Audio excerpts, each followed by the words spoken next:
In today's episode of the Aeong Show, we'll be talking about Eclipse, the third installment in the Twilight Saga.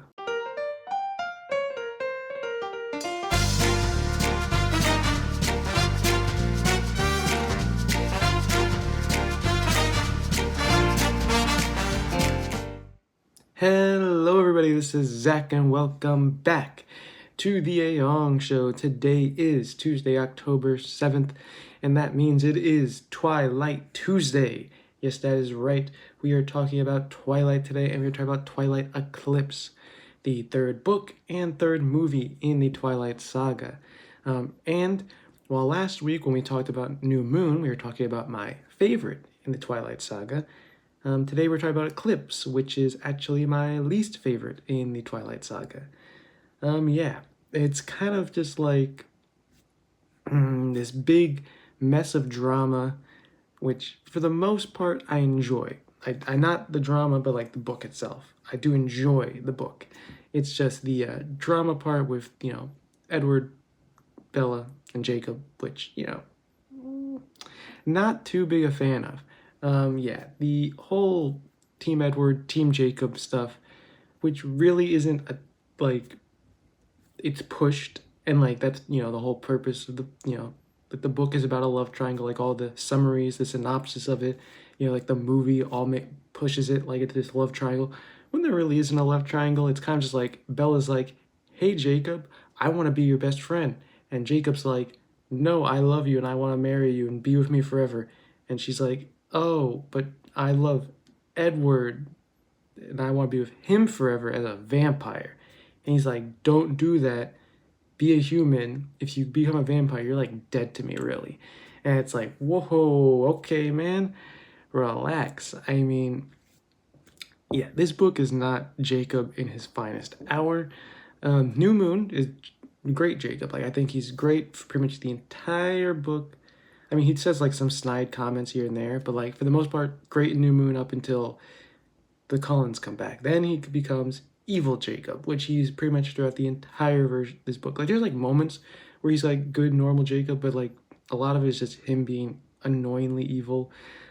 Like just like so focused on Bella loving him and like wanting to be with him, is just ignoring her feelings, ignoring everything really. Like it's just very annoying.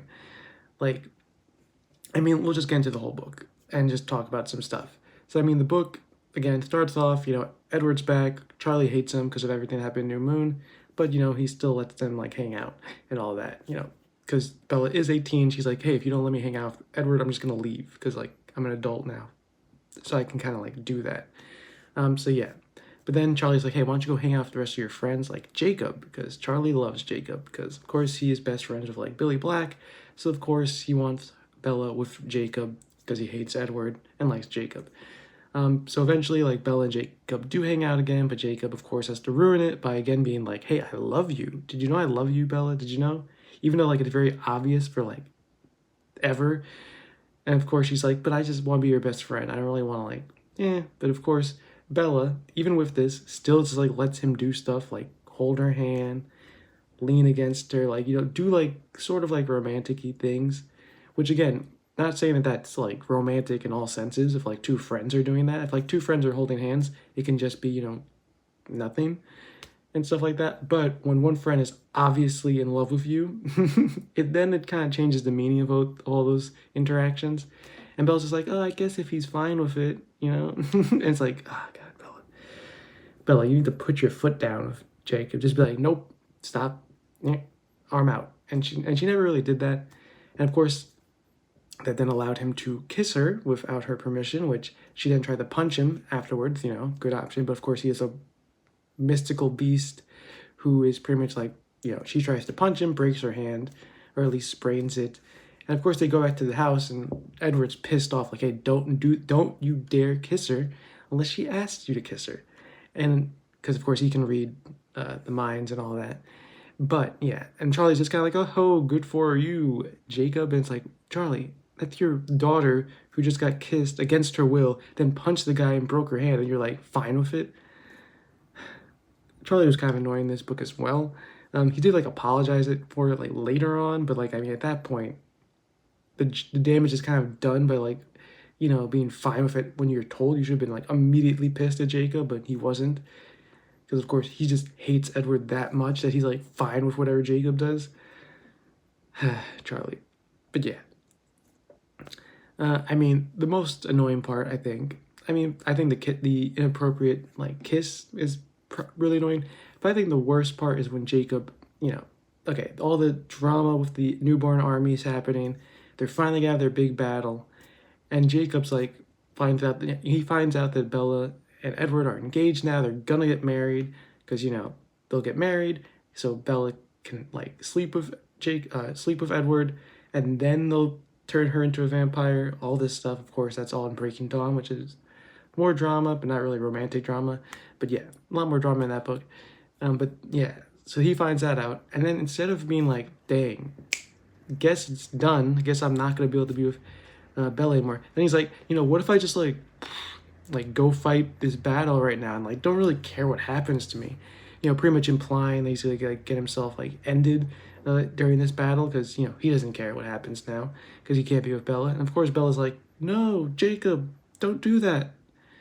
I know, Jacob, kiss me." Like, so then they have like this big romantic kiss make out session, and then he leaves, goes to the battle. Hey, he gets hurt, but he's fine, doesn't die.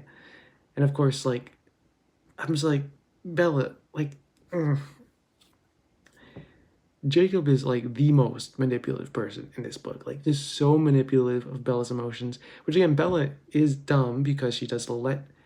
Again, I'm not blaming her for like what Jacob does, but I'm saying like I blame her for not like just like she should have put her foot down like way sooner. But she likes Jacob too much as a best friend, and so instead of just like stopping him from doing all the romantic stuff because she knows that then he'll probably just like leave, to keep him around, she just like lets him do that. It's like, Bella, you can't let him do that.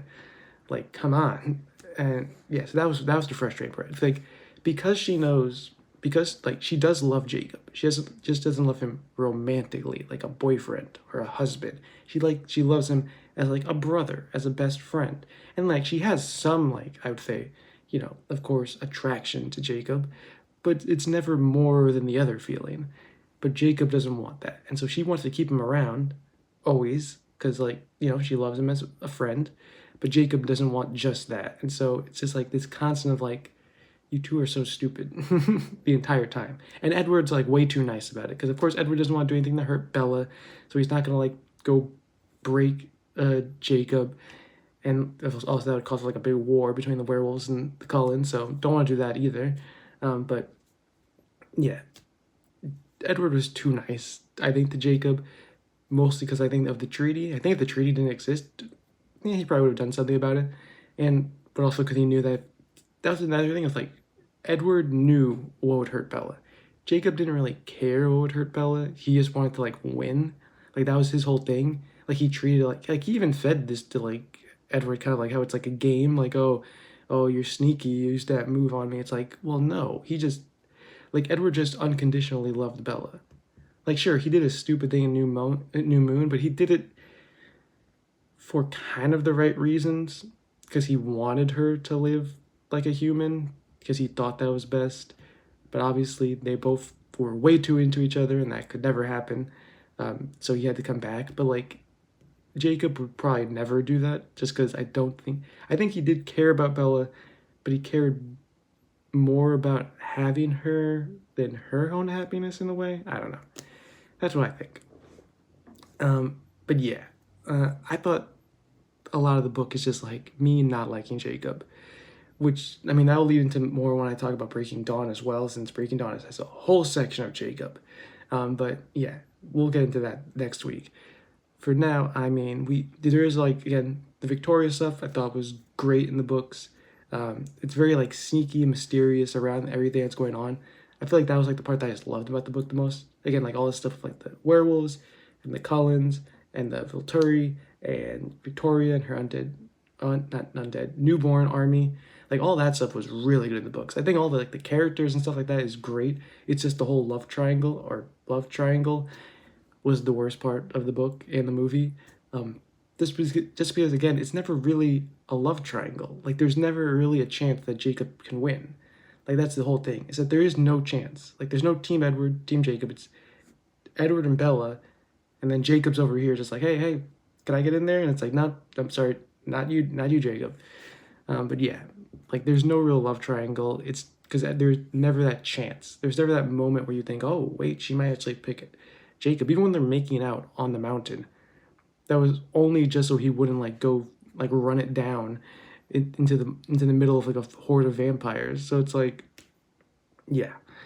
But I mean, a lot of good stuff. I mean, I think Alice, as always, amazing. Jasper really shines in this book. You get to learn a lot more about Jasper, which is always nice. I think Jasper's a great character. I mean, you get more about Rosalie, all her backstory, what happened to her, which is like horrific, absolutely terrible. What she did to the people who did it to her was amazing. Like, she's absolutely badass. Still kind of annoyed about the fact that she's always just like, Bella, don't become a vampire. It's like, it's Bella's choice. That's another thing. It's like, just because you would have chosen to be a human, Rosalie, doesn't mean that Bella then has to be a human. You know, it's like, yeah, that's your opinion, Rosalie. That's perfectly fine. But Bella doesn't want to stay a human. She wants to be a vampire and be with Edward forever and ever and ever. So it's like, I feel like that's the one thing about Rosalie that's annoying. Again, I understand, like, she dealt with some stuff, like, absolutely the worst that can happen to someone. But yeah, I think to Bella, she's really annoying. Of course, that gets fixed later on, but, like, yeah. Even though she does, like, she explains everything about herself to Bella to try and, like, show why she feels this way, but still, the fact that she's, like, so against Bella becoming a vampire, it's like, but it's not really your choice, you know? It's like, eh. What else? I mean, I think Seth, we learn about Seth Clearwater, and Leah, we learn a little bit more. But we will learn a lot more about them in the next book, of course, but like, you know, we get to see them a bit more. And yeah, just a lot of stuff. And of course, we build up to finally, you know, they're gonna get married. Jacob has left at this point at the end of the book because he's just like, he's done with everything. But we'll see more about that in next week's episode when I talk about that book. Breaking Dawn, I might split it up into 2 parts, like the movies, just because we can talk a lot about Breaking Dawn. I could talk a lot more about Eclipse, because I mean, I didn't even get to like a lot of the nitty gritty stuff, like the graduation, all that stuff. But you know, I can always talk about more about Twilight. I'm just going through each book, and then we'll go back, and I think there's a lot of stuff like specific discussions I can have as well about characters and plot themes and all that. So we'll see what happens. If you have any ideas of stuff you want to hear me talk more about regarding Twilight, any of the books, not just Eclipse, leave them in the comments below. You know, like the video if you enjoyed this. Subscribe to the channel for more videos like this. Go subscribe to Aeong's K-Pop Corner if you want to see K-pop content. This has been Zach with the Aeong Show, and I will see you all guys tomorrow. Peace.